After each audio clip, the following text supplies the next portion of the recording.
It's the happiest day of my life, becoming a groom one more time and marrying the girl I love the most. This time, I didn't run away from my own wedding. I know that sounds ridiculous, but I did it 7 years ago. Hi all, my name is John, and next to me are my wife, Rose, and my son, David. Now that we've done everything, I have time to tell you all our story.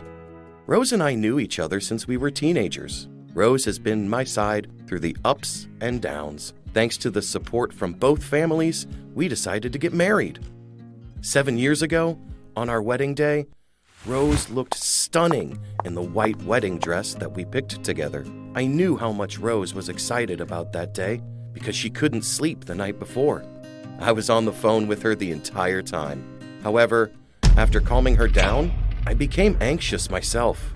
I was nervous and started to feel like I was about to make a mistake. Would I be able to make a good husband for Rose? Could I make her happy?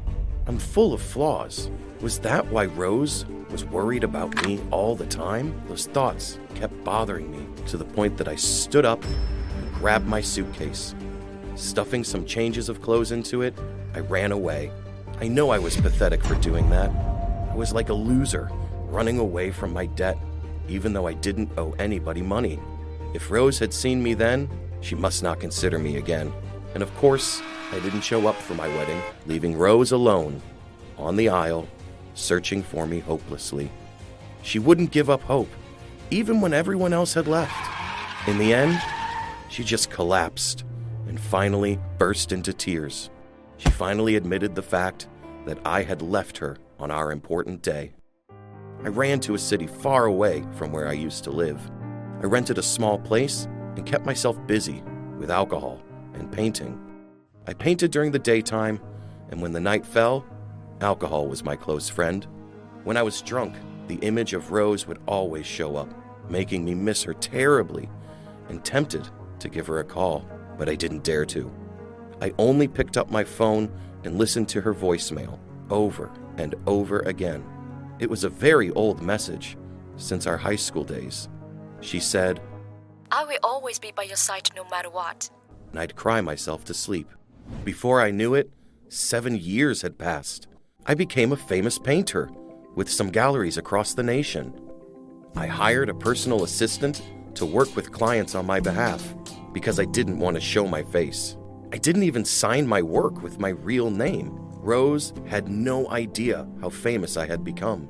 To be fair, she must have stopped caring about me a long time ago. It was a rainy day, and I was lying on my couch, on my phone, just repeating Rose's voicemail. Suddenly, my assistant rushed in. "Your father just passed due to a traffic accident. I'm terribly sorry." I was dumbstruck and couldn't think. I rushed out of the door while my assistant was trying to hold me back. "If you go back, all the memories would bother you again. This is not doing you any good."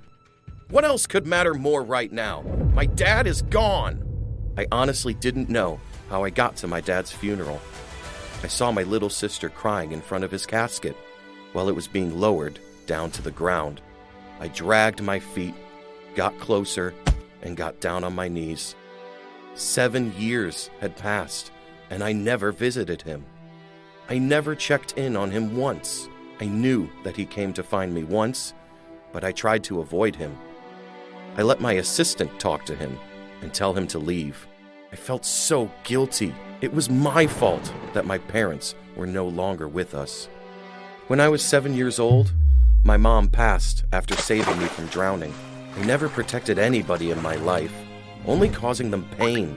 I'm such a loser. The casket was fully lowered down. Each person threw their flower as a goodbye to my dad. Rose and David were the last two. They held my sister tightly to let her know they were there for her. Rose took David's hand and walked past me. I wanted to tell her how much I missed her, but I couldn't utter a word. I was still deep in my thoughts when Rose slapped me hard across the face. "You're such a jerk! You think you can just show up here after 7 years? Rose looked like she was going to burn me alive at that moment, but David's innocent voice broke the tension. Mommy, why did you hit him? He's a bad guy. He deserved it. When you grow up, I will allow you to become someone like him. Yes, Mommy. She pulled David away before I could say anything.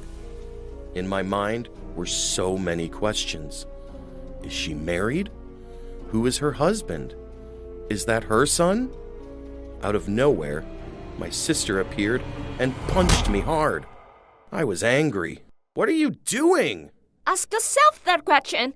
What have you done to her? Do you know who that boy is? You don't deserve to be here. And then she walked away, leaving me so confused. Could the boy be...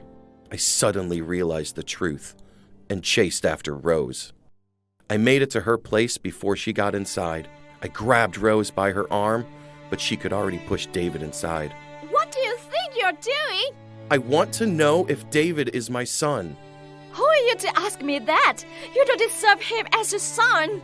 The door suddenly swung open and David stepped out, crying. But I've always wanted a dad. Rose and I stopped arguing. She hugged David and cried. The boy tried to calm her down. If what I say upset you, then it's okay, Mom. I'm not going to ask for dad anymore. No, my dear. That's not fair to you. He's your dad. I couldn't believe what I just heard.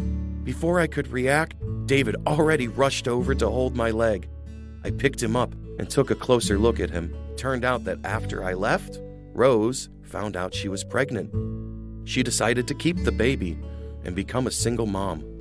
I had no idea how much I'd put her through that entire time. Looking at them both, at that moment, I regretted my actions terribly. I wanted to give them everything I had to make up for not being in their life the past 7 years. After that day, I was with David and Rose all the time. I wanted to give David all the daddy and son time that he couldn't have growing up. I got along very well and naturally. He enjoyed my company a lot, to the point that Rose even became a bit jealous. One night, when I was putting David to bed, he asked me why I had left his mom in the past. I struggled to answer him, but eventually, I told him the truth, that I was too young to tell right from wrong. But I came to realize what mattered most to me after all. I belong here. My answer pleased both Rose and David. Rose came over to hold me. She forgave me, making me feel hopeful again. We watched David fall asleep before leaving his room.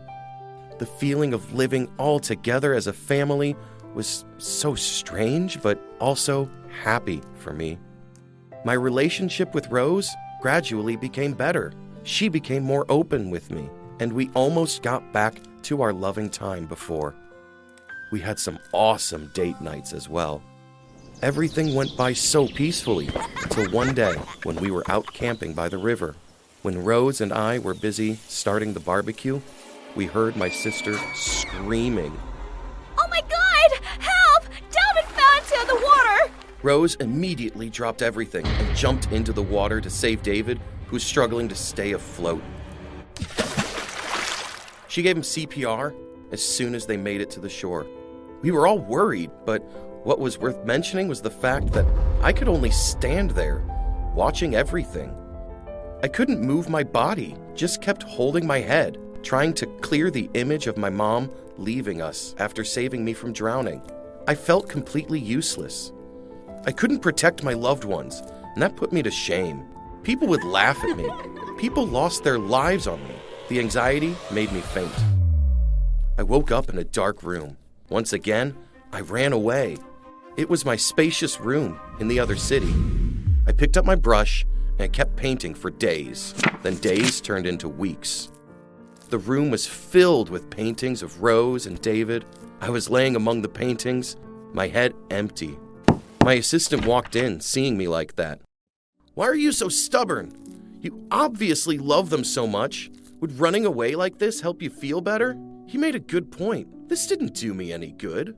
My mom's passing must have haunted me more than I thought. It scarred me for life. They said that the more you love someone, the more you're afraid to lose them. Then why shouldn't I learn to protect the ones I love? Why did I continue to hurt them?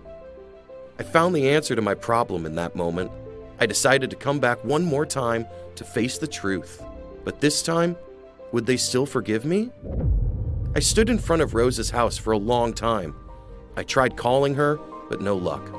I kept on waiting until the next morning, Rose finally showed up. Holding her own phone in her hand, she was listening to her own recorded message for me. It was the message that had given me hope to live the past years. I kept the phone dearly by my side, and I treasured that message more than anything. I couldn't recall how many times I had tried to fix that old phone to save the message. After listening to my explanation, Rose forgave me once again. I heard her loving words one more time, but this time, directly from her. No matter what happens, I will always stay by your side. We had our wedding for real this time. We had friends and family coming to witness our happiness. I even put up the paintings of Rose and David that I did to show how much they meant to me. After 7 years, Rose still looked as beautiful as she was before, as if time had forgotten her. Seeing her in the white wedding dress, smiling as she walked toward me, I felt like nothing else on earth mattered, and a little angel brought our rings to us. Of course, it was our little David. We vowed to be there for each other until the end of our time, and I was allowed to kiss my bride. I didn't run away this time. I know that life's always full of surprises, and this is not the end. I'll need to learn to be a good husband to Rose and a good father to David, but they'll be the greatest source of support for me to never give up. I love them more than anything else in the universe.